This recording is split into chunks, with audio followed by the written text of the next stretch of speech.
Hello everybody and welcome. In this video I'm going to show you how to pair your earbuds SOUNDPEATS Air for Lite with your PC.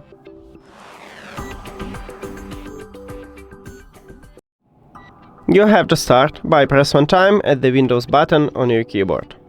Then write Bluetooth.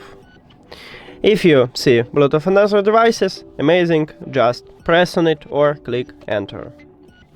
Right here at the top you need to click at the Add Device and select Bluetooth.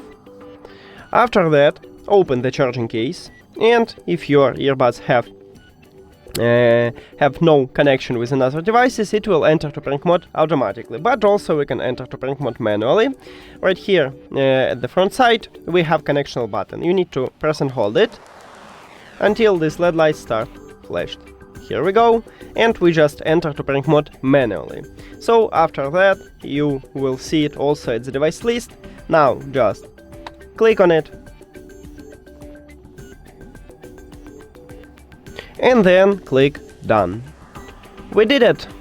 Thank you for watching this video. If you found it helpful, please consider subscribing to the channel and leave the like on the video. See you later!